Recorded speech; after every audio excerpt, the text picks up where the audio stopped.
हाँ भाई, सब लोग आ जाओ। शुरू करते हैं यहाँ पे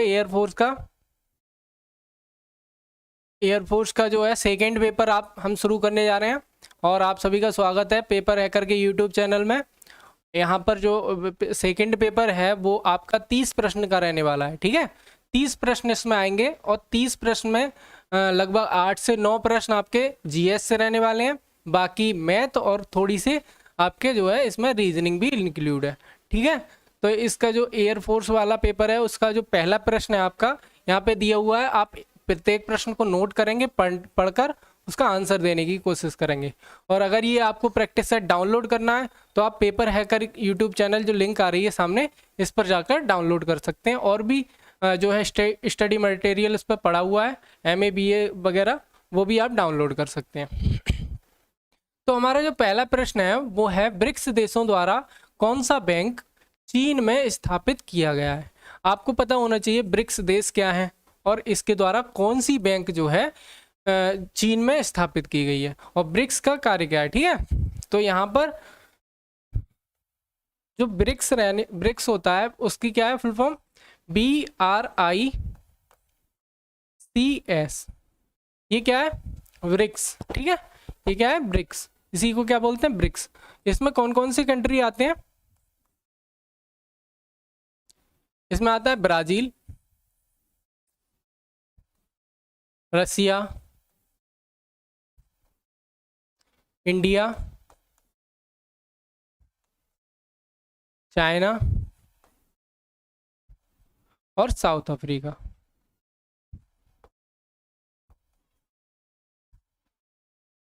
यानी कि ये कंट्री क्या है, ब्रिक्स में आते हैं। इन कंट्रीज की एक खासियत है कि इनकी जो मुद्रा है उसे फाइबर करेंसी बोलते हैं। फाइबर करेंसी का मतलब इन सभी की जो मुद्रा है वो आर से शुरू होती है। जैसे ब्राजील का रियाल, ठीक है, रशिया का रूबल, इंडिया का रुपया, चाइना का आपका हो गया रेमेनबी।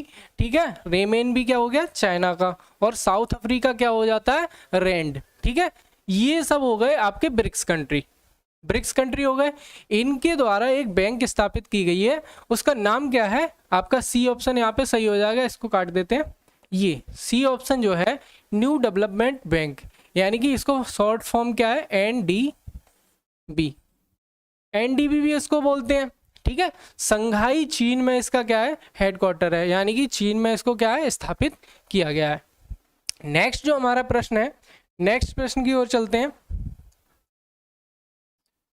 नेक्स्ट प्रश्न है हमारा, इसमें आपको पूछा गया है इंटीग्रेटेड जीएसटी क्या होती है। आपको बताना है कि इंटीग्रेटेड जीएसटी क्या होती है। चार ऑप्शन आपके दिए हुए हैं, चार ऑप्शन आपके क्या है, दिए हुए हैं। दो राज्यों को एक ही वस्तु पर कर लगाने की छूट। क्या इसका ऑप्शन, क्या पहला ऑप्शन क्या कह रहा है, दो राज्यों को एक ही वस्तु पर कर लगाने की छूट। सेकंड जो आपका ऑप्शन है,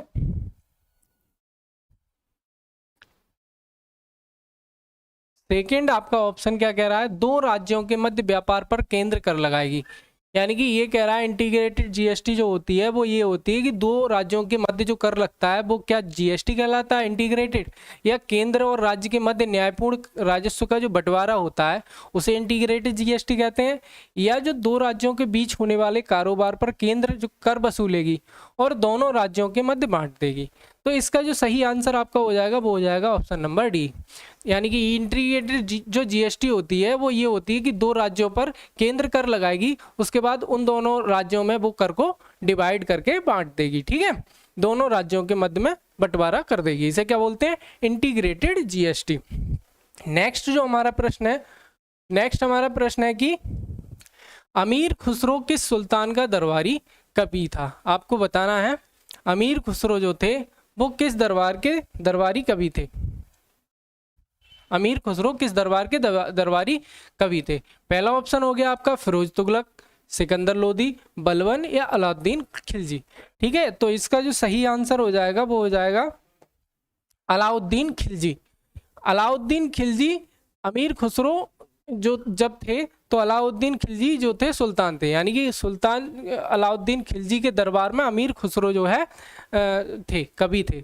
और इनके जो है जो अमीर खुसरो थे इनके साथ में और भी कभी उस समय थे।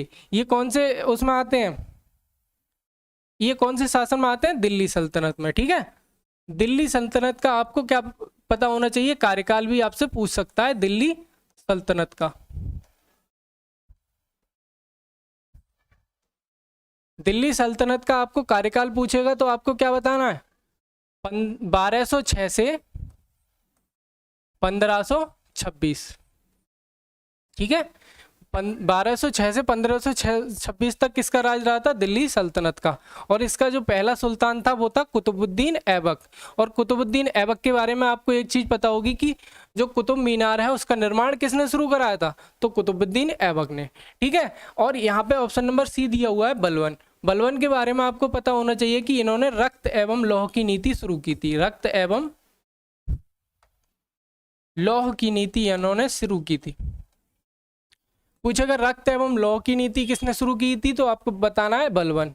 ठीक है, और अलाउद्दीन खिलजी के दरबार में कौन से कवि थे, अमीर खुसरो। आपका अगले प्रश्न की तरफ चलते हैं।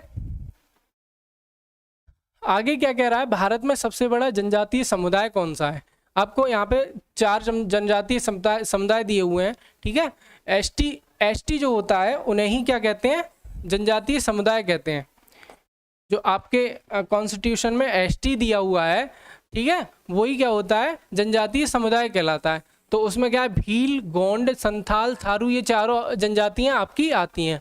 और ये चारों जनजाति कहाँ से बिलोंग करती हैं, भारत से। तो इन चारों में सर्वाधिक जो जनजाति है वो आपसे पूछी गई है। तो जो सबसे ज़्यादा बड़ी जनजाति है वो है यहाँ पर भील। ठीक है, हमारे भारत की सबसे बड़ी जनजाति भील है। ठीक है, आगे देखते हैं। आगे क्या कह रहा है कि इनमें से कौन सी सर्वाधिक गहरी महासागरीय गर्त है। आपको इन 4 ऑप्शन दिए हुए हैं।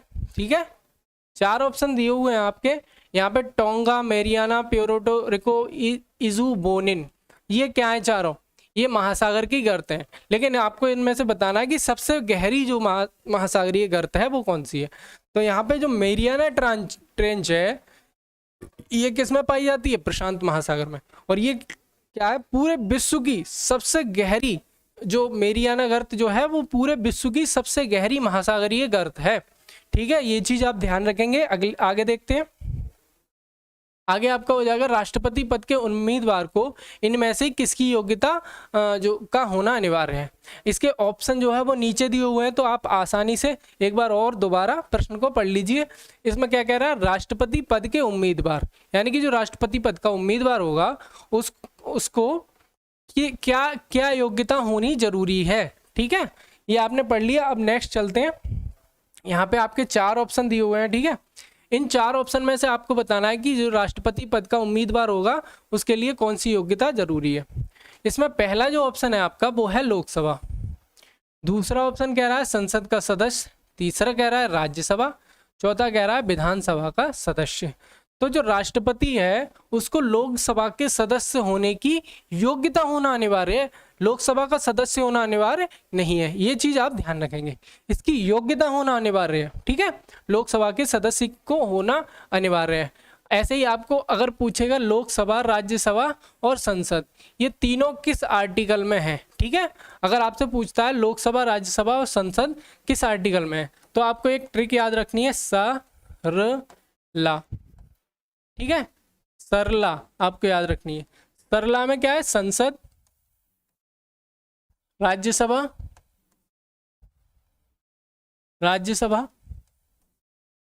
आपका यहाँ पे राज्यसभा हो जाएगा और यहाँ पे ला से हो जाएगा लोकसभा।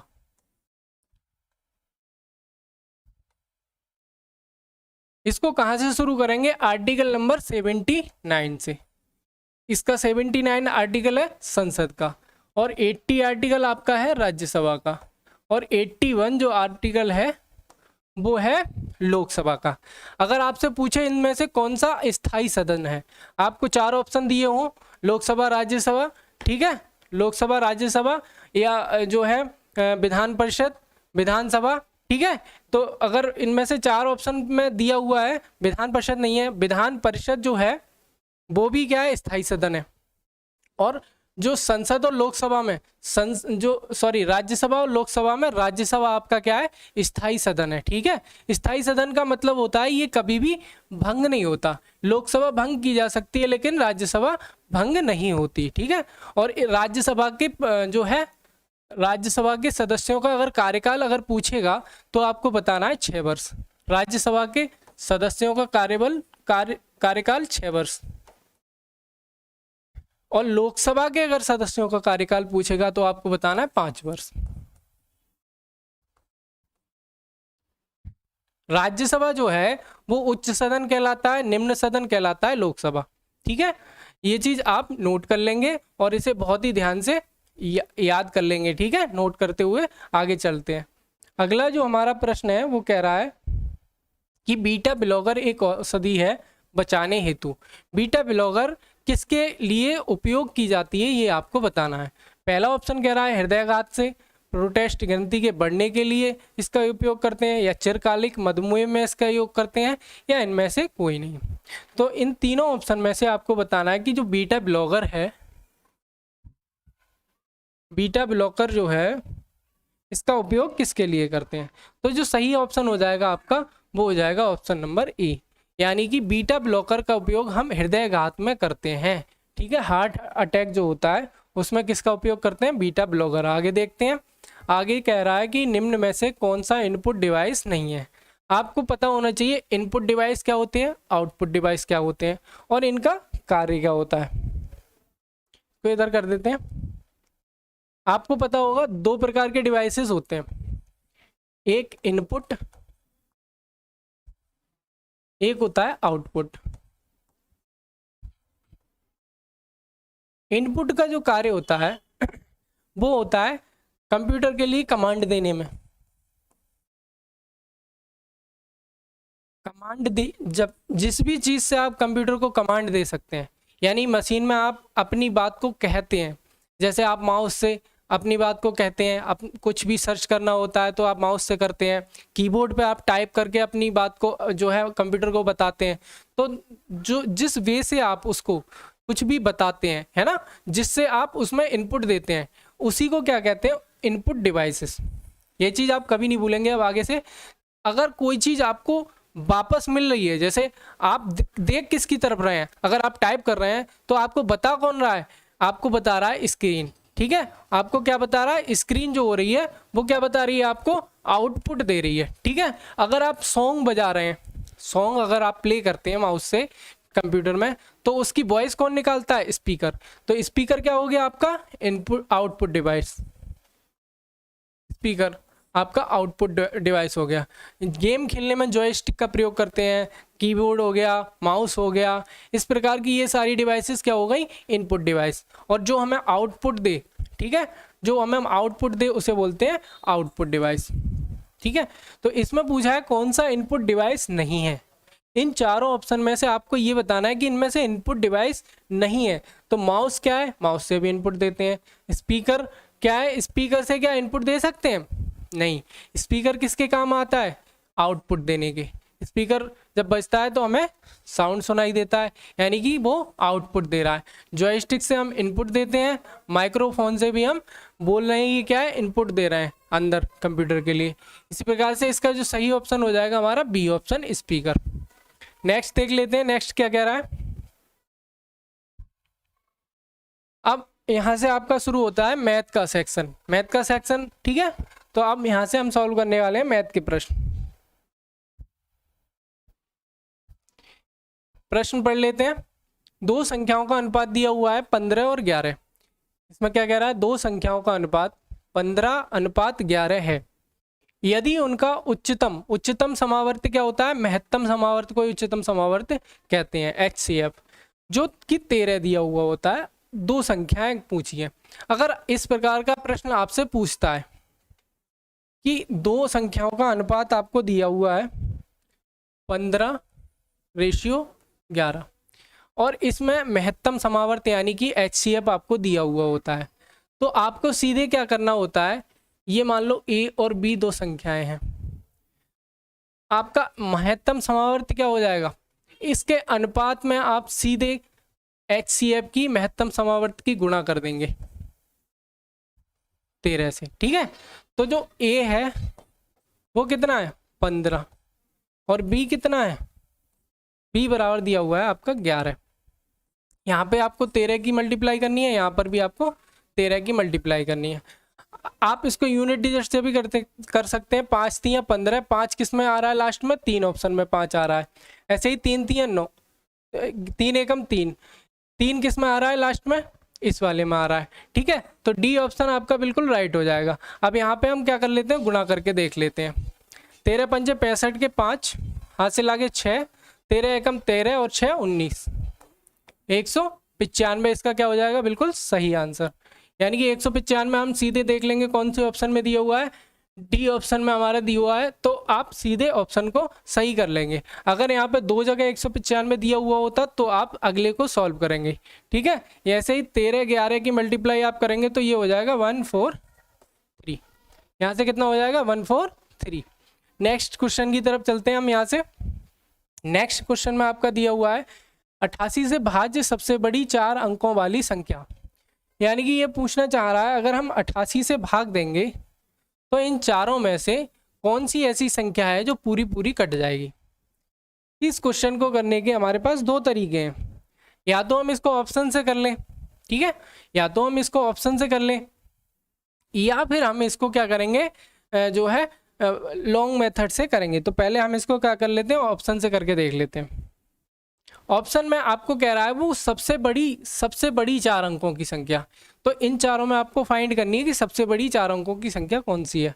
वो हमेशा दूसरी या तीसरी बड़ी संख्या देता है, एक बड़ी होगी वो हमेशा लगभग गलत रहती है, लेकिन हम यहाँ पे सभी को चेक करेंगे। पहली सबसे बड़ी जो संख्या हो जाएगी वो हो जाएगी 9988, ठीक है, यही वाली तो हो जाएगी 9988।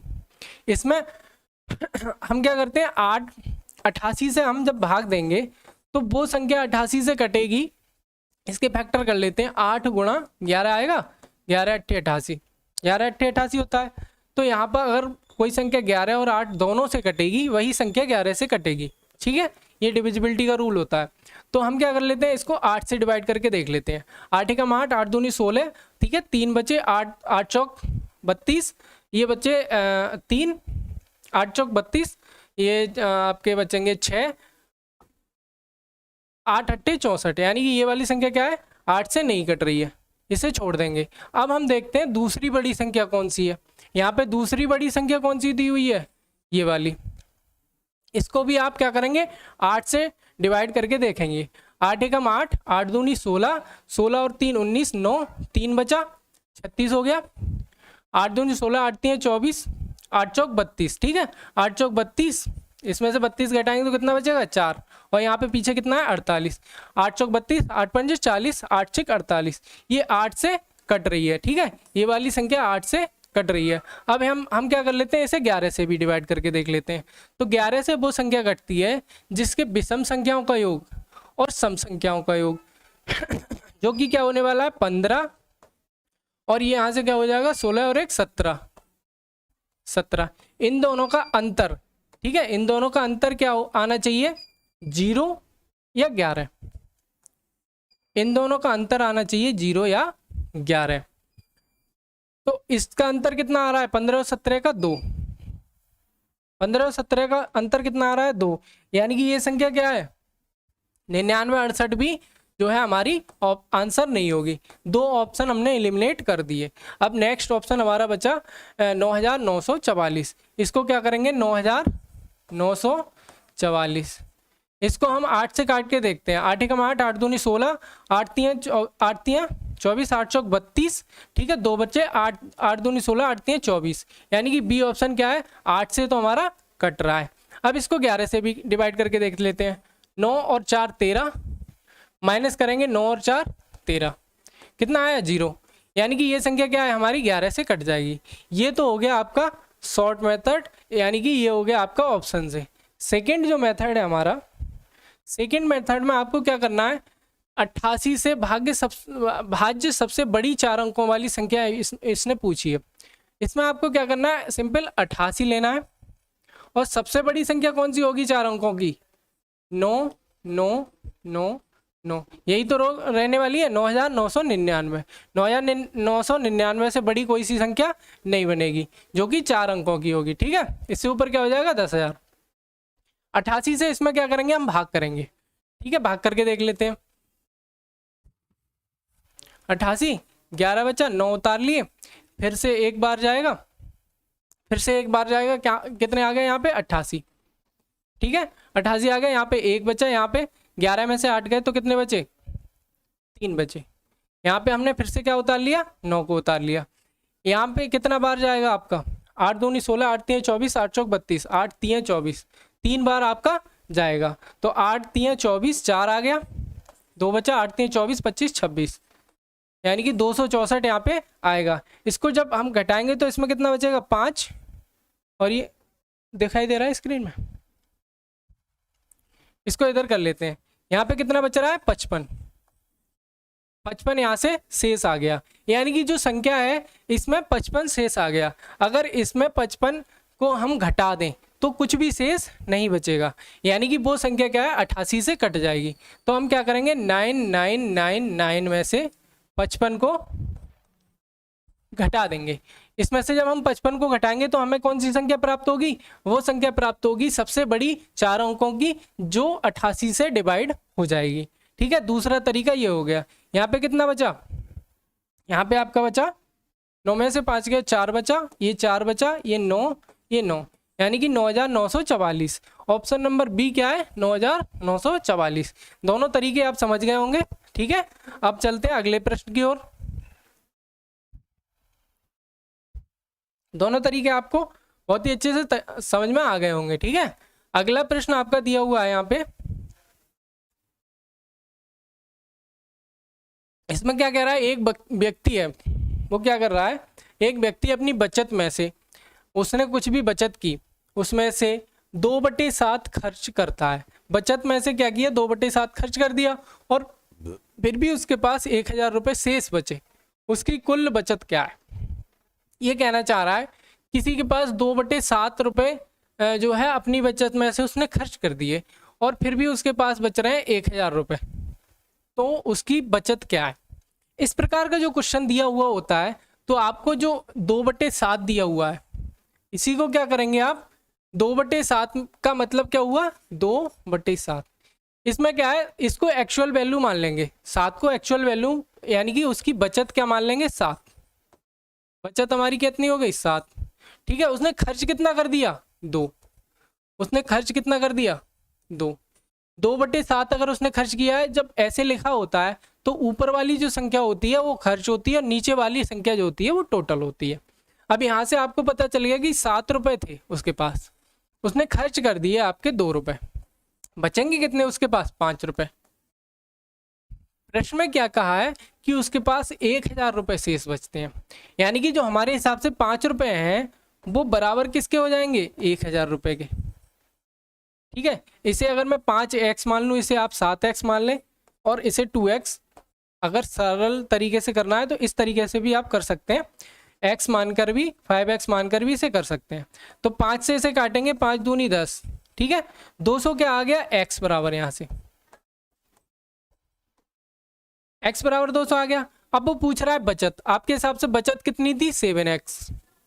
ठीक है, 7x आपके हिसाब से बचत थी, यानी कि 7 गुणा x की वैल्यू आपको पता है 200, यहाँ पे 200 हो जाएगी, बराबर कितना हो जाएगा, 1400। 1400 आपका कौन सा ऑप्शन है, बी ऑप्शन। ये सबसे सही तरीका है इस सवाल को करने का, बहुत ही आसानी से आप इसको कर सकते हैं। ठीक है, आप समझ गए होंगे। अब चलते हैं हम अगले प्रश्न की ओर। अगला प्रश्न है हमारा, अगले क्वेश्चन में क्या कह रहा है, जब किसी संख्या के 75% में से 75 का योग किया जाता है तो परिणाम पुनः संख्या प्राप्त होती है। हमने मान लिया कोई संख्या है x, वो कह रहा है संख्या के 75% में, इसमें संख्या का 75%, एक मिनट, संख्या है हमारी, संख्या कितनी है, x हमने संख्या मान ली। अब वो कह रहा है कि संख्या के x के किसमें, 75% में, 75% निकाल दिया हमने, 75% निकाल लिया, उसमें 75 का योग किया, यानी कि जोड़ा हमने उसमें कितना 75।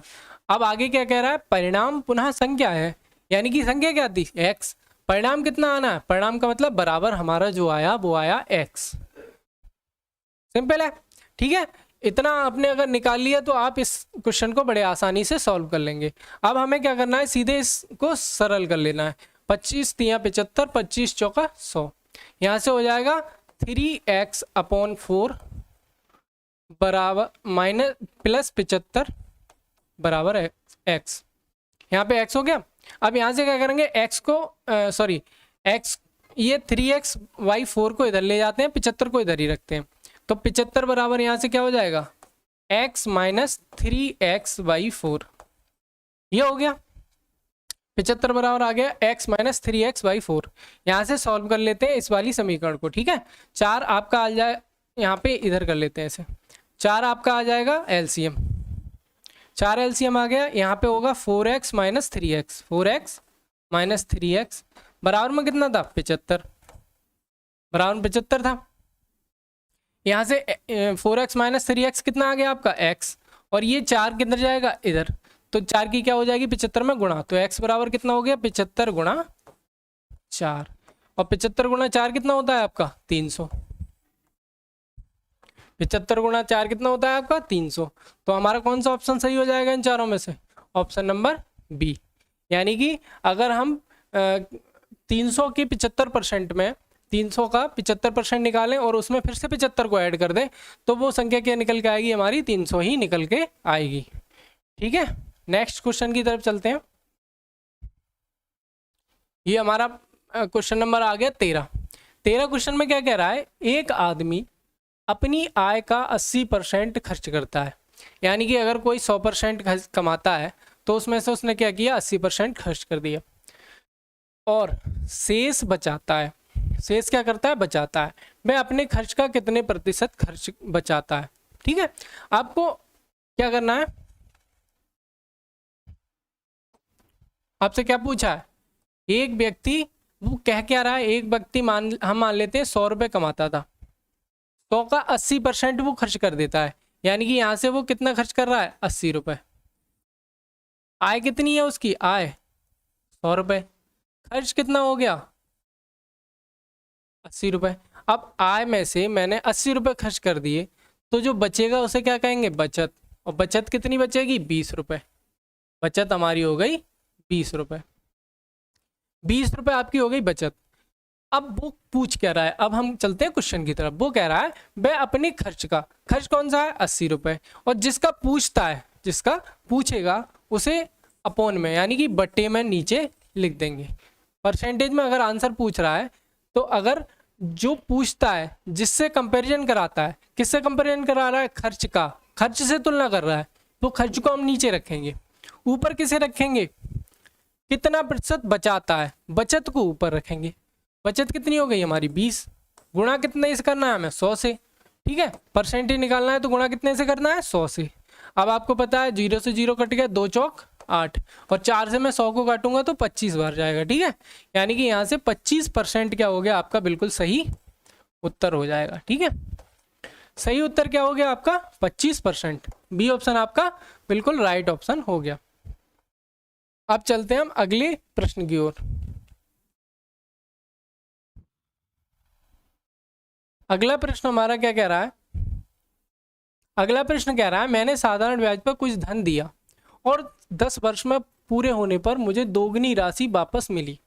एक प्रकार से हम देख लेते हैं, मान लो आपने किसी को 100 रुपये दे दिए, यही तो कह रहा है वो, मैंने साधारण ब्याज पर कुछ धन दिया, कुछ धन कितना था, मान लिया मैंने 100 रुपये दिए थे, और 10 वर्ष पूरे, यानी कि इसे हम प्रिंसिपल अमाउंट मान लेते हैं, ठीक है। धन कितना था हमारा 100 रुपये, पूरे होने पर 10 वर्ष, टाइम कितना दिया हुआ है 10 वर्ष, टाइम दिया हुआ है आपका 10 वर्ष, 10 वर्ष पूरे होने पर मुझे दोगुनी राशि मिली। 100 रुपये आपने दिए थे, मिले कितने 200 रुपये, यानी कि जो मिश्र धन था आपका, मिश्र धन का मतलब पी, प्रिंसिपल अमाउंट जो आपने दिया था, और उसमें क्या जुड़ा है ब्याज, ये कितना हो गया 100 रुपये दिए थे 200 मिले, 200 ही तो आपको मिले, यानी कि इस 200 में 100 रुपये आपके क्या है, मूलधन, और 100 रुपये आपके हो गए ब्याज के। इसी प्रकार से तो हुए। अब ये कह रहा है मुझे दोगुनी राशि वापस मिली, प्रतिवर्ष ब्याज दर परसेंटेज क्या था, वो पूछना चाह रहा है। आर बराबर रेट परसेंट उसका क्या था, वो ये पूछना चाह रहा है। आपको पता है इंटरेस्ट निकालने के लिए कौन सा फार्मूला होता है, I is equal to P R, I is equal to होता है पी आर टी अपॉन 100। अब सभी वैल्यू हम यहाँ पे रख देंगे, सभी वैल्यूज को हम यहाँ पे रख देंगे। कि परेशान कर रही है, एक मिनट। सभी वैल्यूज को हमने रख दिया। पी की वैल्यू क्या है यहाँ पे, आई की वैल्यू क्या है, आई की वैल्यू यहाँ पे 100, ठीक है। बराबर में पी की वैल्यू कितनी है, पी की भी कितनी है 100, और गुणा कितने करनी है, निकालना क्या है, रेट का आपको निकालना है। टाइम आपको दिया हुआ है 10 वर्ष, बटे में कितना है 100, ठीक है। इसको यहाँ से काट देंगे हम, 100 से 100 कट गया, इस जीरो से ये वाला जीरो कट गया, तो यहाँ पे कितना बचा आर, आर मतलब रेट, और बराबर में कितना बचा 10, यानी कि रेट परसेंट आपकी कितनी हो गई 10%। यहाँ से हमने निकाल लिया, सी ऑप्शन आपका क्या हो गया, बिल्कुल राइट आंसर। नेक्स्ट प्रश्न है हमारा,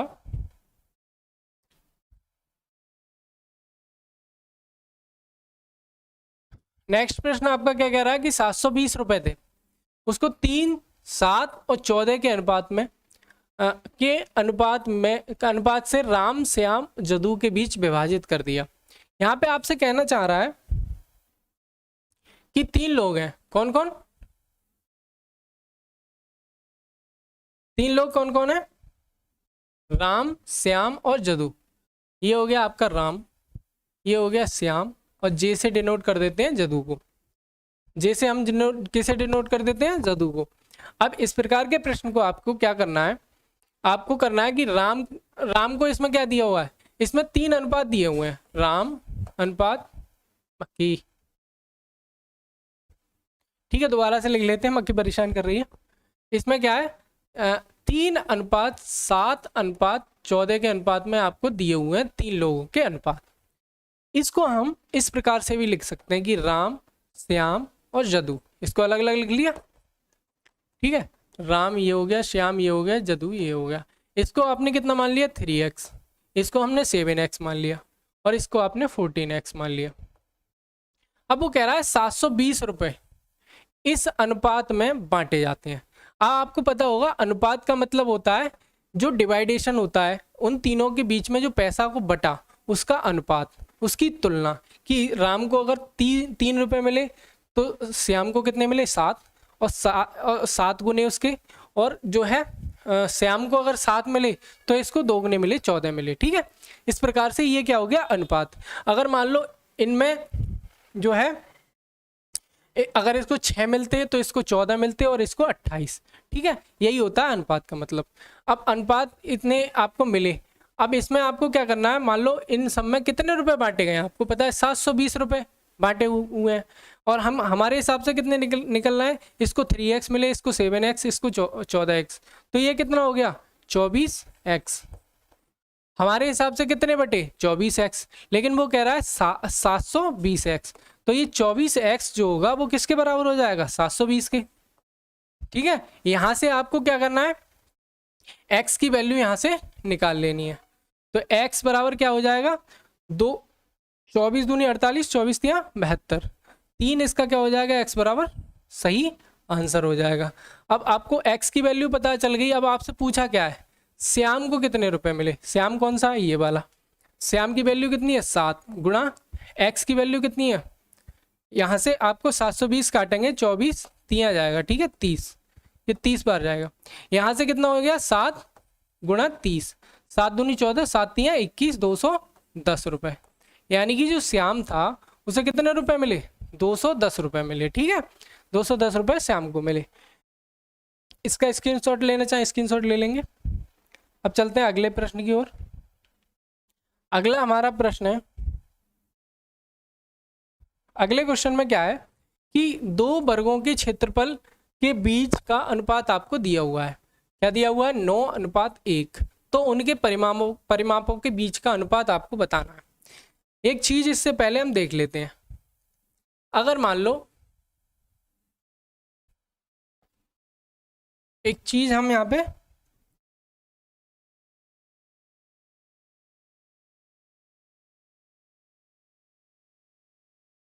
प्रश्न आपका नोट कर लिया होगा आपने। अब एक चीज यहां से हम देख लेते हैं, क्या है वो? दो वर्ग, यानी कि दो वर्ग दिए हुए हैं। वर्ग कौन से होते हैं आपको पता होगा। ये वाला क्या होता है? वर्ग, जिसकी चारों भुजाएं समान होती हैं।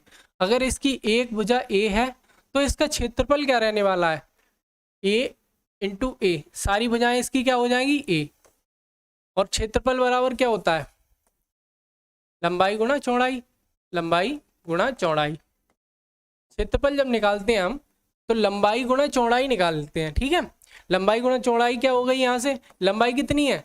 इसकी कोई सी लंबाई और कोई सी चौड़ाई आप मान सकते हैं, तो क्योंकि सारी भुजाएं इसकी समान है।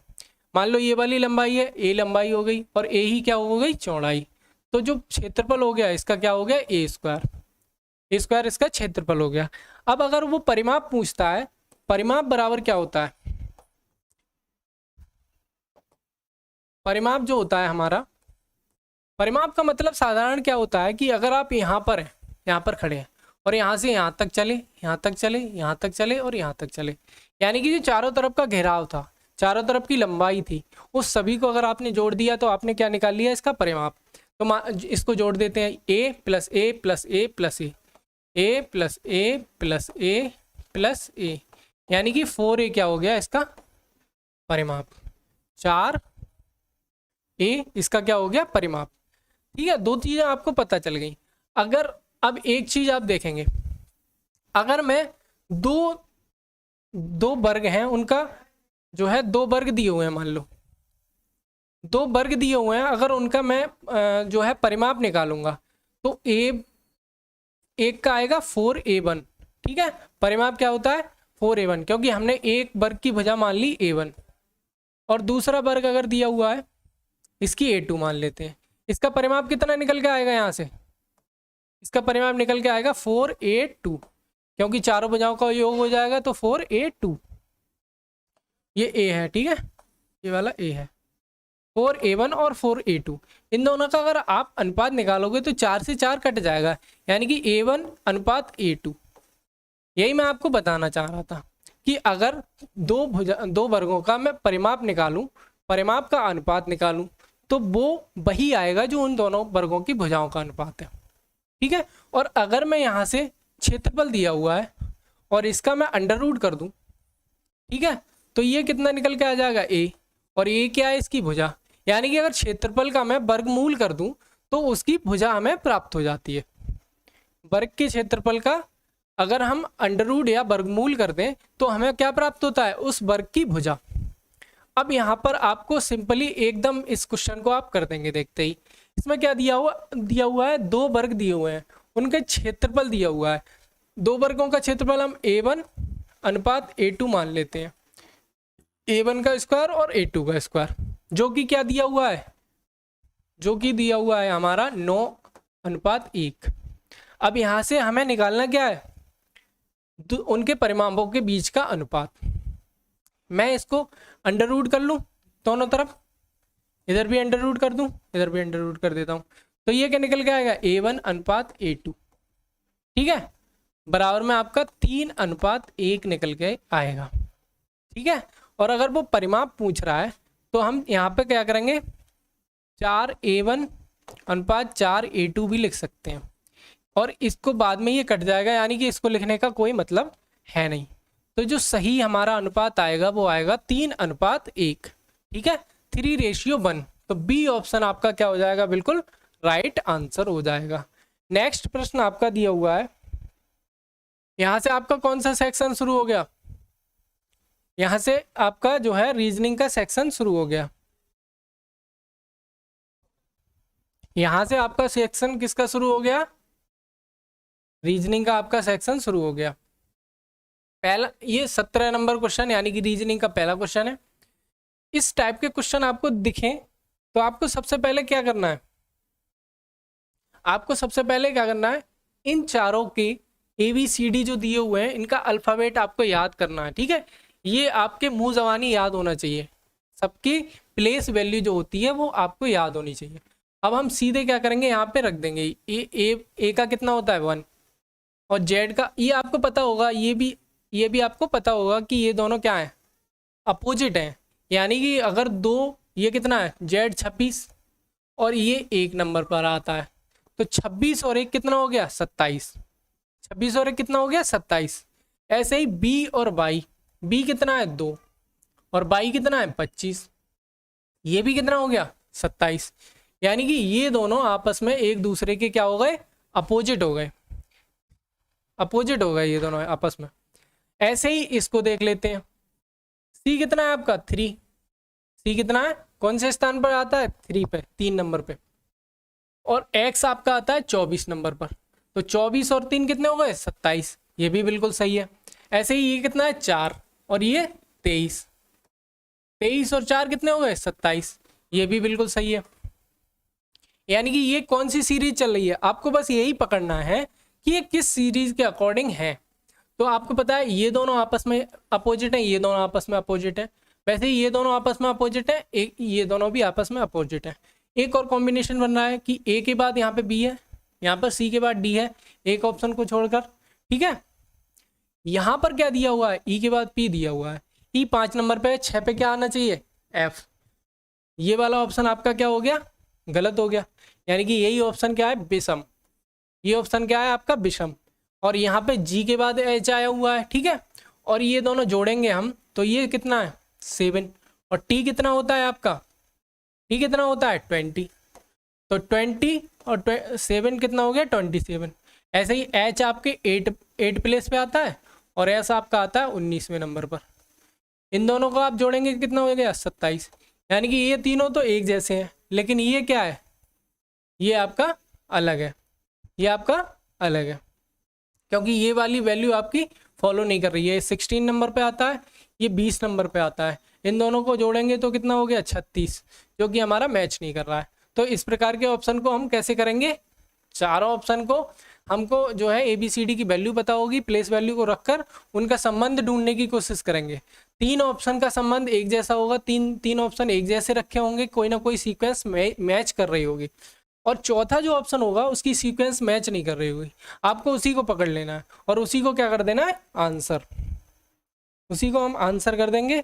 अब चलेंगे हम अगले प्रश्न की ओर। यहाँ पर दूसरा क्वेश्चन क्या कह रहा है कि विलुप्त पद को ज्ञात करना है। इस प्रकार का जब आपको क्वेश्चन मिले विलुप्त पद को ज्ञात करने वाला, तो आपको सिंपल इन इसका रिलेशन ढूंढना है। रिलेशन का मतलब क्या है कि जिस चीज में जुड़ के घट के कैसे भी क्या करके अगली वाली सीरीज बन रही होगी, ठीक है, अगली वाली सीरीज बन रही होगी, उसी प्रकार से ये वाली बन रही होगी। इस दोनों में एक ही तरीका अपनाया गया होगा, ठीक है, उसी तरीके से हमको ये वाला ऑप्शन लेकर आना है, ये वाला ऑप्शन लेके आना है। अब मैंने सबसे पहले बताया था कि उसकी प्लेस वैल्यू रख देंगे, तो ए कौन से नंबर पे आता है 1 पे, ऐसे ही जी कौन से पे आता है 7 पे। यानी कि इन दोनों, इस प्रकार के क्वेश्चन में हमने क्या करना है, सबसे पहले इनकी वैल्यू लिख लेनी है। ए की 1 हो गई, जी की 7 हो गई, एम की कितनी होती है 13। अब आपको देखना है कि इन तीनों में कोई संबंध बन रहा है क्या, यानी कि 1, 7 और 13 में आपको संबंध देखना है, ए जी एम में आपको संबंध निकालना है। तो अगर मैं इसमें 6 जोड़ दूं, मान लो 1 में 6 जोड़ दूं तो 7 बन रहा है, ऐसे ही 7 में 6 जोड़ूं तो कितना बनेगा 6 दूनी 12 और 13। यानी कि अगली संख्या भी क्या होनी चाहिए 6 प्लस होके आएगी।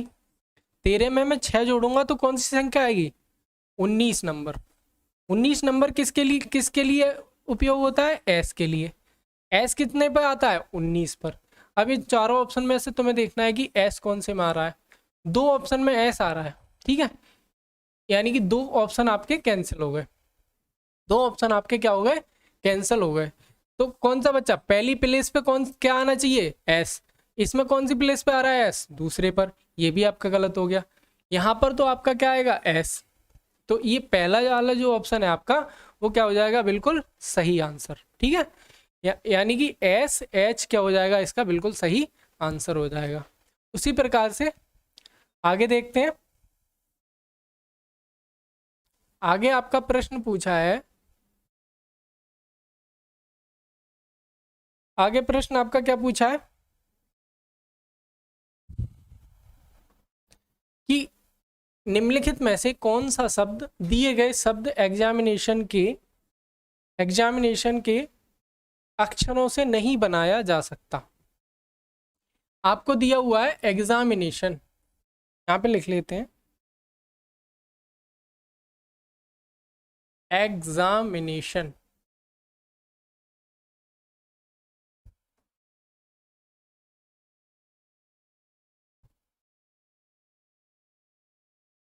ये वर्ड आपको दिया हुआ है इसमें। अब आपको ये देखना है कि इसमें कौन कौन से वर्ड दिए हुए हैं जो इसमें मैच कर रहे हैं। एक ऑप्शन आपका कैसा दिया हुआ होगा, उसमें कुछ अलग दिया हुआ होगा जो इसमें नहीं है।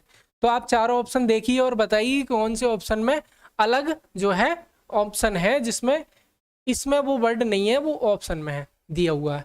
तो यहाँ पे देख लेते हैं हम NATITON। तो यहाँ पे दोनों अक्षर ये मैच कर रहे हैं, NATON, यानी कि ये वाला ऑप्शन तो आपका सही है, यानी कि ये तो ऑप्शन होगा नहीं। ऐसे ही इसे देख लेते हैं TONI। तो यहाँ पे T आपका वो दिया है, O ये है, N ये है और I भी यहाँ पर दिया हुआ है, यानी कि ये ऑप्शन भी आपका नहीं होगा। हमें क्या कौन सा ऑप्शन देखना है जो नहीं बनाया जा सकता। ये भी बनाया जा सकता है, ये भी बनाया जा सकता है। ऐसे ही MINE, इस ऑप्शन को जब भी आपको दिया गया हो इस प्रकार का क्वेश्चन, तो एग्जामिनर क्या चाहता है कि आप अपना थोड़ा बहुत टाइम वेस्ट करें। ठीक है, टाइम आप थोड़ा बहुत इसमें लगाएं, ठीक है, जिससे कि आगे आपको क्वेश्चन करने में दिक्कत होगी। इसीलिए आप अगर आप टाइम को सेव करना चाहते हैं तो इसको हमेशा पीछे की तरफ से करें।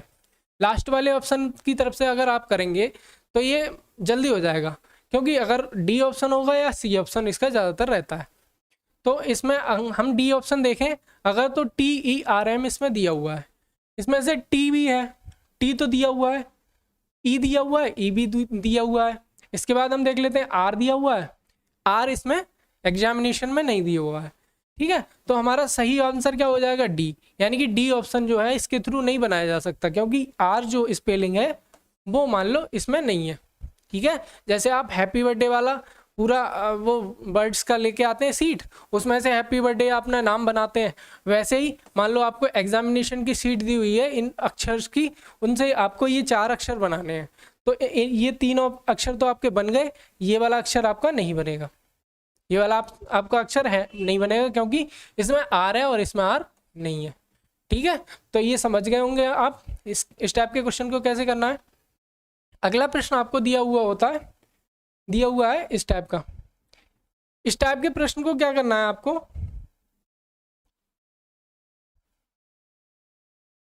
इसमें कह रहा है कि इसको व्यवस्थित क्रम में करना है आपको, सही व्यवस्थित क्रम में।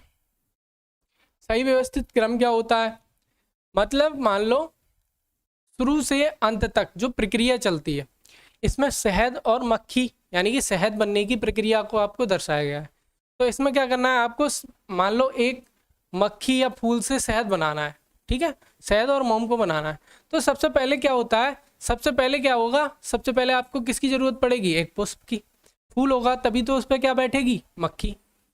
मैंने क्या किया, पुष्प की जरूरत पड़ी पहले, उसके बाद क्या बैठी उस पर मक्खी। मक्खी ने क्या बनाया, शहद। मक्खी ने क्या बनाया, शहद, और उसके बाद क्या बनाया, मोम। ठीक है, यही तो तरीका होता है। पहले पुष्प पे मक्खी बैठेगी, शहद निकालेगी, उसका शहद निकालेगी और क्या बनाएगी, मोम। ठीक है, तो पहले पुष्प आया, फिर मक्खी, फिर शहद, फिर मोम। अब यहाँ देख लेते हैं हम कौन से ऑप्शन पे ये दिए हुए हैं। इसका पुष्प कौन से ऑप्शन पे है, 4 पर। ऐसे ही मक्खी कौन से पर है, 3 पर। शहद आपका 1 नंबर पर है और मोम आपका दिया हुआ है 2 नंबर पर। ये बिल्कुल सही सीक्वेंस आपका हो जाएगा। तो 4 3 1 2, 4 3 1 2 जो होगा आपका आंसर हो जाएगा। पहला गलत है, 4 3 1 2, यानी कि बी ऑप्शन आपका बिल्कुल राइट ऑप्शन हो जाएगा। बी ऑप्शन आपका बिल्कुल राइट ऑप्शन होने वाला है। ठीक है, नेक्स्ट प्रश्न की ओर चल रहे हैं हम, ये वाला भी देख लेते हैं। इसमें ये क्या है, सिटिंग अरेंजमेंट के टाइप के क्वेश्चन होते हैं। ये बहुत ही साधारण सा एक प्रश्न आपको मिलेगा। इसमें क्या करते हैं, 4 लोग या 5 लोग आपस में कैसे लाइन में खड़े होंगे या कहीं भी बैठे होंगे, तो इनको क्या करना है, आपको सिर्फ व्यवस्थित करना है और बिठाना है। ठीक है, हम देख लेते हैं कैसे। 4 लोग हैं, राम, श्याम, केदार, हरि। आपको जो सबसे एग्जैक्ट लगे सबसे पहले आप उसको उठाएंगे। जैसे मान लो यहाँ से पता चल गया आपको राम, श्याम, केदार और हरि 4 लोग थे। कोई कौन थे? राम, कौन कौन था? राम, श्याम, केदार और हरि, ये 4 लोग थे। इन 4 लोगों में केदार हरि के विपरीत नहीं बैठा है, यानी कि केदार जो है वो हरि के सामने नहीं बैठ सकता। ये कंडीशन आपकी इसमें दी हुई है। और क्या दिया हुआ है? विपरीत नहीं बैठा है। यहाँ से हम कोई आइडिया नहीं लगा सकते, बस हमें ये पता चल गया इन दोनों को हमें अब एक दूसरे के आमने सामने नहीं बैठाना है, क्योंकि जो है एक गेम खेल रहे हैं तो ये आमने सामने ही तो बैठे होंगे। 2 लोग आमने सामने बैठे होंगे, 2 लोग आमने सामने बैठे होंगे। तो जो ये इसमें कह रहा है कि हरि जो बैठा है उसके सामने आपका, हरि के सामने केदार नहीं होना चाहिए। यानी कि अब 2 ऑप्शन रह गए, राम और श्याम, इन दोनों में से कोई हरि के सामने बैठेगा। यहाँ तक छोड़ देते हैं। यहाँ से नेक्स्ट पढ़ते हैं। हरि श्याम के दाएं बैठा है। जब ये कॉमा दिया हुआ होता है तो मान लो किसके बारे में बात हो रही है? हरि के बारे में। जो कॉमा से पहले व्यक्ति होता है उसके बारे में हम बात कर रहे होते हैं। तो हरि के बारे में हम बात कर रहे हैं। क्या कह रहे हैं? हरि जो है वो श्याम के दाएं बैठा है। हम श्याम को बिठा लेते हैं कहीं। हमने मान लिया श्याम यहाँ बैठा है, ये ऐसे चारों बैठे होंगे, एक यहाँ पे बैठा होगा, एक यहाँ पे बैठा होगा, एक यहाँ पे बैठा होगा। यही तो तरीका है, यही तो तरीका है। अब ये श्याम बैठा है, श्याम के दाएं कौन बैठा है? श्याम के दाएं, दाहिना हाथ कौन सा होगा इधर? श्याम के दाहिने कौन बैठा हुआ है आपका? हरि। हरि यहाँ पे बैठा दिया हमने। श्याम के दाएं हाथ की तरफ हरि बैठ गया। अब कौन रह गया? कमल जो है, केदार और हरि एक सामने नहीं है, एक साथ नहीं है, तो बचे कौन? आपने एस बैठा दिया, एच बैठा दिया, एस बैठा दिया, एच बैठा दिया, बचा कौन? के और आर। अब हम यहाँ पे के सामने एच को नहीं बिठा सकते, के सामने एच को नहीं बिठा सकते, तो बचा कौन? बचा कौन? आर। आर को हमने यहाँ पे बिठा दिया। और यहाँ पे कौन आएगा? यहाँ पे कौन आएगा आपका? आर हो गया, के रह गया। यानी कि केदार जो है श्याम के सामने बिठा दिया और जो हरि है उसको राम के सामने बिठा दिया।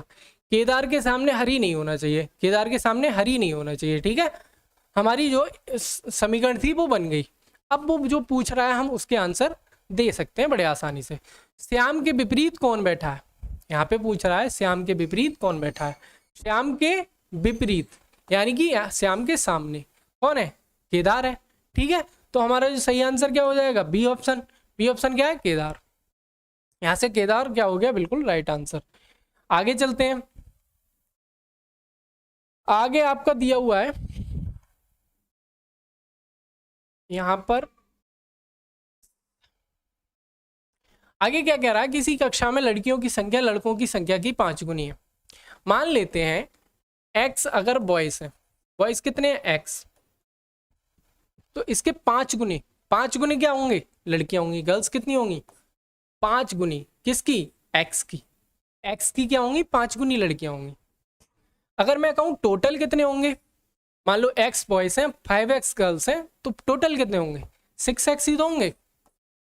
उस क्लास में कितने भी बच्चे हों तो वो 6 के मल्टीप्लाई में ही रहेंगे। उस क्लास में कितने भी बच्चे हों वो 6 के मल्टीप्लाई में ही रहेंगे। अब हम अपना प्रश्न पढ़ लेते हैं।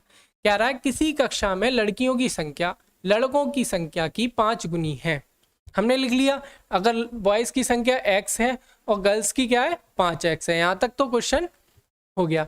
अगला कह रहा है कि इनमें से कौन सी संख्या कक्षा के कुल बच्चों की संख्या नहीं होगी। वो ये कहना चाह रहा है कि ये जो 4 ऑप्शन दिए हुए हैं इनमें से आपको बताना है कि कक्षा में कितने विद्यार्थी जो है वो नहीं हो सकते हैं। अब हम कैसे पता लगाएंगे कि कितने विद्यार्थी हैं या नहीं है? तो हमें एक बात पता चल गई यहाँ से कि ये जो 6x दिया हुआ है, यानी कि उस जो भी संख्या होगी, यहाँ मान लो 2 है, x की वैल्यू 2 है, तो 12 हो जाएंगे स्टूडेंट। x की वैल्यू 3 है तो जो है 6 या 18 हो जाएंगे। ऐसे ही मल्टीप्लाई में रहेंगे वो 6 के, ठीक है, 6 के मल्टीप्लाई में ही होंगे बच्चे। तो पहला ऑप्शन क्या है 24, 24 कितना होता है 6 चौक 24 होता है, यानी कि पहला ऑप्शन तो हमारा गलत हो गया। ऐसे ही दूसरा ऑप्शन 6 पंजे 30, यानी कि ये भी गलत हो गया। 6 सत्ते कितना होता है 42, ये ऑप्शन भी आपका गलत हो गया। क्या 35 हो सकते हैं उस क्लास में बच्चे, क्या 35 हो सकते हैं, नहीं हो सकते हैं। क्यों, क्योंकि 35 6 का गुणज नहीं है, यानी कि 6 के पहाड़े में 35 नहीं आएगा कभी भी। तो 35 क्या हो जाएगा हमारा बिल्कुल सही आंसर, क्योंकि बच्चों की ये संख्या नहीं हो सकती उस क्लास में, क्योंकि बच्चों की संख्या जो है वो x प्लस और 5x के रेशियो में ही रहेगी। अगर आप एक लड़का लाएंगे तो 5 लड़की होंगी उस क्लास में। अगर आप 2 लड़के लाएंगे तो 10 लड़कियां हो जाएंगी उस क्लास में, ठीक है। तो अगर एक लड़का 5 लड़की तो 6 हो गए, 2 लड़के और 10 लड़की तो 12 बच्चे हो गए। यानी कि ऐसे ही चलता रहेगा, 6 दूनी 12 18, ठीक है, जो भी है 6 दूनी 18, 6 के गुणज जो होंगे मल्टीप्लाई में चलते रहेंगे। अगला जो प्रश्न है हमारा, अगला प्रश्न क्या कह रहा है, अगला प्रश्न आपका कह रहा है एक लड़के की ओर इशारा करते हुए। एक प्रश्न आपका ब्लड रिलेशन का जो है रहने वाला है। इस प्रकार के जो प्रश्न है इन्हें क्या कहते हैं, ब्लड रिलेशन। ब्लड रिलेशन वाले क्वेश्चन में क्या करना है हमें, ब्लड रिलेशन वाले क्वेश्चन में क्या करना है, आप सीधे अपने घर चले जाएंगे, ठीक है। घर पर आप क्या है, घर वाले जो रिश्ते चलते हैं उसी प्रकार से इनको निकालेंगे, ठीक है। जो आप लोग बैठ के निकालते हैं रिश्ते, वही आपको यहाँ पे निकालना है। अब हम यहाँ पे क्या दिया हुआ है, एक लड़का है, एक लड़के की ओर इशारा कर रहा है। कौन कर रहा है, रीना। रीना क्या कर रही है, रीना एक लड़के की ओर इशारा कर रही है। हमें एक नाम पता चल गया, रीना कोई लड़की है, वो एक लड़के की ओर इशारा कर रही है। क्या कह रही है, मेरे दादाजी की इकलौती संतान, यानी कि रीना के दादा, यानी कि इसके पिताजी, के पिताजी तो हुए दादा, इसके पिताजी के पिताजी कौन हुए, इसके दादा, उनकी इकलौती, मेरे दादाजी की इकलौती संतान। इसके जो बाबा हैं उनके सिर्फ एक ही संतान है, तो कौन हुआ इसका, इसके पिताजी तो हुए वो इकलौती संतान। अब इसके आगे कह रहा है का इकलौता पुत्र। अब रीना तो क्या है, बेटी है, इसको नेगेटिव कर देंगे, बेटी है, इस पर नेगेटिव साइन बना लेंगे। लेकिन एक इकलौती संतान, इकलौता पुत्र है, कौन, वह लड़का जिसकी ओर वो इशारा कर रही है। एक लड़का है जो कौन है, इसके दादाजी के इकलौते बेटे का बेटा है, ठीक है। यहां तक पूरा क्वेश्चन हो गया हमारा सॉल्व। अब हम देख लेते हैं वो क्या कह रहा है। रीना का उस लड़के से संबंध आपको बताना है। अब रीना का इससे संबंध क्या होगा, रीना के दादा और रीना के जो पिताजी हैं उनका पुत्र है ये, तो रीना का कौन हुआ, भाई हुआ, यानी कि रीना उसकी कौन हुई, इस लड़के की बहन। बी ऑप्शन क्या है आपका, बिल्कुल सही आंसर हो जाएगा। नेक्स्ट अगला प्रश्न हमारा 24 नंबर क्वेश्चन दिया हुआ है। यदि ए का अर्थ प्लस है, यहाँ पे अलग अलग साइन दिए हुए हैं अलग अलग नंबर्स के लिए, ठीक है। जैसे ए के लिए दिया हुआ है ए का अर्थ प्लस है, वैसे ही बी का अर्थ दिया हुआ है गुणा है, बी का अर्थ क्या है गुणा, सी का अर्थ क्या है भाग, सी का अर्थ आपको दिया हुआ है भाग, ठीक है, और डी का अर्थ आपको दिया हुआ है नेगेटिव। तो पूछ रहा है निम्नलिखित समीकरण का मान बताइए। यहाँ पे नीचे जो समीकरण दी हुई है इसका आपको क्या बताना है, मान बताना है। हमको क्या करना है, इस क्वेश्चन को हम उतार लेते हैं सीधे 9, ठीक है। अब हम यहाँ से देखेंगे कि ए की जगह क्या आएगा, तो ए का अर्थ जो है वो प्लस दे रहा है, 9 प्लस लिख लिया। ऐसे ही अगला जो है वो उतार लिया हमने 2। यहाँ पे क्या दिया है बी का अर्थ क्या है गुणा, हमने यहाँ पे गुणा का साइन लगा दिया। बी के बाद क्या है 6, ठीक है, 6 उतार लिया। यहाँ तक हो गया। अब इसके बाद क्या दिया हुआ है डी का अर्थ क्या है, यहाँ पर डी का अर्थ निगेटिव है, ठीक है, डी का अर्थ माइनस है, डी हो गया। उसके बाद क्या है 4 दिया हुआ है, 4 को हमने उतार लिया। उसके बाद सी दिया हुआ है, सी का अर्थ क्या है भाग, सी का अर्थ क्या है भाग है। ऐसे ही यहाँ पे 2 ये अपना उतार लेंगे, ठीक है। इसके बाद हम क्या लगाएंगे इसमें, बोर्ड मास। अब हमारी क्या आ गई, इक्वेशन आ गई। ठीक है, तो इस प्रकार की इक्वेशन में हम क्या करते हैं, सबसे पहले इसमें भाग को सॉल्व करते हैं। ठीक है, हम इसमें सबसे पहले भाग को सॉल्व करते हैं, फिर गुणा को सॉल्व करते हैं। ठीक है, तो हम यहाँ से सबसे पहले भाग को सॉल्व कर लेंगे। 9 + 2 × 6 -4/2, यहाँ से 2 आ गया ये। ठीक है, अब क्या करना है हमें, 9 बराबर में प्लस गुणा को सॉल्व कर लेते हैं हम। क्या दिया हुआ है, 6 दूनी 12, माइनस क्या कर देंगे हम यहाँ से 2, यानी कि 12 में से हम 2 घटाएंगे। अब इसके बाद माइनस को सॉल्व कर लेंगे, तो 12 में से 2 गए तो कितने बचे यहाँ पे 10। 9 + 10, 9 + 10 कितना हो गया आपका 19। यहाँ से 19 क्या हो जाएगा आपका, बिल्कुल सही आंसर हो जाएगा। B option is the right answer. ठीक है, B option is the right answer. Next question की ओर चलते हैं हम। नेक्स्ट आपका प्रश्न दिया हुआ है, नेक्स्ट प्रश्न आपको क्या दिया हुआ है, अक्षरों का एक ग्रुप दिया हुआ है आपको। अक्षरों का ग्रुप दिया हुआ होगा आपको इस प्रकार से। इसको आपको जो है क्रमवार रखने से एक अक्षर श्रृंखला को पूरा करना है। इसका आंसर जो है इसी में आपको दिया हुआ होगा। इस प्रकार के प्रश्न को आपको करने के लिए सबसे पहले एक चीज करनी होगी, इन सभी अक्षर को, इसमें जितने अक्षर फिल होंगे उसको हम क्या कर लेंगे, काउंट कर लेंगे। तो 1 2 3 4 5 6 7 8 9 10 11 12, कितने अक्षर हैं इसमें, 12 अक्षर हैं। अब देखो 12 को हम कैसे डिवाइड कर सकते हैं, 4 × 3 कितना होता है 12, यानी कि 4 4 4 को 3 बार हम जोड़ेंगे तो कितना आएगा 12, और अगर 3 3 3 को 4 बार जोड़ेंगे तो कितना आएगा 12। तो यहाँ पर जो है ये जो जी है वो कितने अक्षर के बाद रिपीट कर रहा है, हमको ये देखना है। 1 2 3, 3 अक्षर के बाद यहाँ पे ये रिपीट कर रहा है, तो 3 अक्षर के बाद आप क्या लगा देंगे, एक स्लैश लगा देंगे।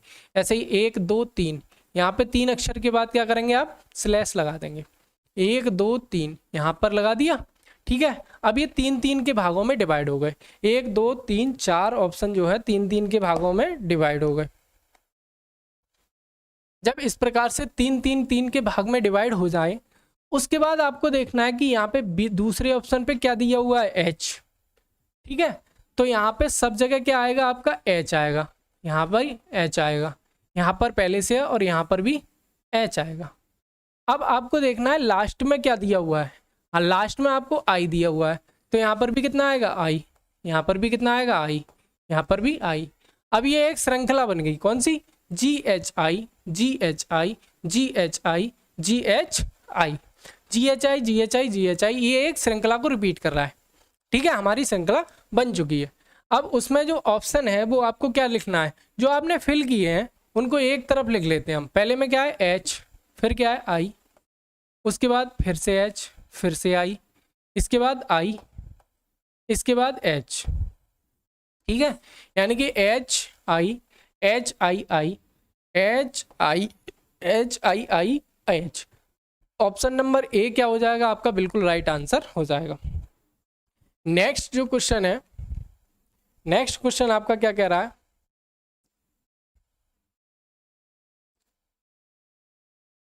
ये वाला जो क्वेश्चन है आपका ये कह रहा है कि कॉन्शियसली को, ये क्या लिखा हुआ है, PENBNPJEXNKM, ये इस तरीके से लिखा जाता है। तो वो पूछ रहा है सॉइल को किस प्रकार से लिखा जाएगा। आपका प्रश्न क्या है, इस शब्द को इस तरीके से उसने लिख रखा है और इसको वो किस प्रकार से लिख सकते हैं ये पूछ रहे हैं। हम प्रश्न को थोड़ा सा छोटा कर देते हैं, छोटा कर देते हैं थोड़ा सा। हमने प्रश्न को थोड़ा सा छोटा कर दिया। अब हम क्या करते हैं, ऊपर वाली स्पेलिंग को लिख लेते हैं जो आपकी दी हुई है। क्या दी हुई है, CONSCIOU, ठीक है, और SLY, ठीक है, यही तो दी हुई है। हमने इसकी पीछे वाली को ऊपर लिख दिया है, कोई दिक्कत, इसको थोड़ा सा दोबारा लिख लेते हैं एक बार। इसको यहाँ पे लिख लेते हैं, CONSCIOUSLY।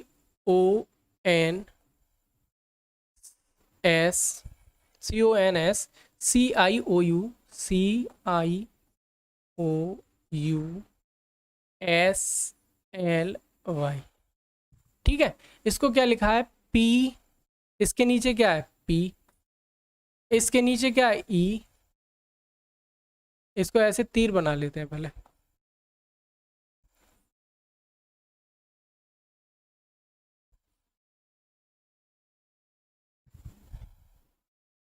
वो क्या कह रहा है कि इसको इस तरीके से लिख लिया है उसने, PEBN PJ PEBN PJ EXN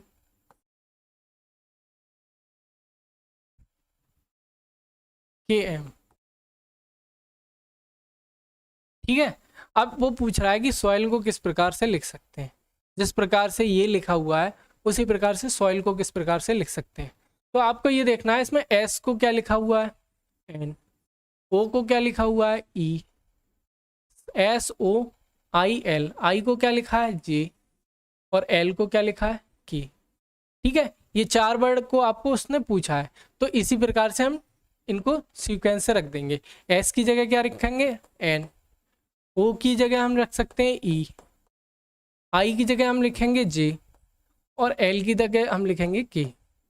NEJK सही जो सीक्वेंस हमारा हो जाएगा वो हो जाएगा NEGK, यानी कि ऑप्शन नंबर बी आपका क्या हो जाएगा, बिल्कुल राइट आंसर। आगे देखते हैं, आगे आपका कह रहा है कि लुप्त संख्या आपको बतानी है। आपको एक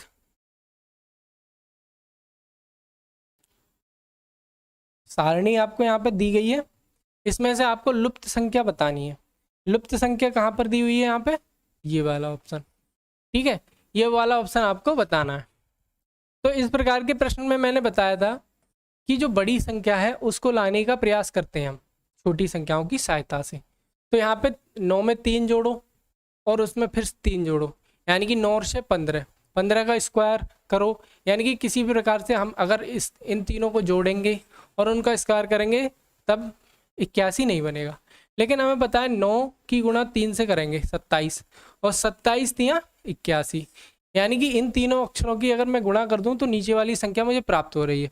अगर यही यहाँ पे फॉलो कर रहा है तो हमारा क्या है, ऑप्शन बिल्कुल सही है। तो 11 अट्ठे क्या होता है 11, 11 गुणा 16, 4 यहाँ पे क्या करेंगे 11 चौक 44। ठीक है, 11 चौक 44 करेंगे, और 44 की गुणा 4 से हम जब करेंगे तो हमें कितना प्राप्त होगा 176। हमें कितना प्राप्त होगा 176। अब 13 की गुणा 7 से करते हैं। ठीक है, और उसके बाद उसकी गुणा किससे करेंगे हम 5 से करेंगे। तो इसका जो सही आंसर हमारा कितना हो जाएगा, इन दोनों की गुणा कितनी आएगी आपकी 35, और ये कितना है 13, यानी कि 13, ये कितना दिया हुआ है यहाँ पे 35, और यहाँ पे कितना है 13। इसकी गुणा जो हम करेंगे तो कितना आ जाएगा आपका आ जाएगा 455। ठीक है, 13 गुणा 35 आपका कितना आ जाएगा 455। 455 आपका कौन सा ऑप्शन दिया हुआ है, 455 आपका दिया हुआ है C number option. C option आपका कितना दिया हुआ है 455। तो ये सी ऑप्शन का क्या हो जाएगा आपका बिल्कुल राइट आंसर। नेक्स्ट प्रश्न आपका दिया हुआ है, नेक्स्ट प्रश्न 28 नंबर प्रश्न है आपका। इसमें क्या है, एक आकृति को फोल्ड किया गया है इस टाइप से। पहले उसको इधर मोड़ा, फिर मोड़ने के बाद उसको नीचे की तरफ मोड़ा। ठीक है, और उसको यहाँ पर और यहाँ पर काट दिया गया है, 2 बार क्या है काट दिया गया है। ठीक है, अब वो पूछना चाह रहा है कि इनमें से ये काटने के बाद ये कलाकृति जो इनने की है उसके बाद क्या इन्हें जो है प्राप्त होगा।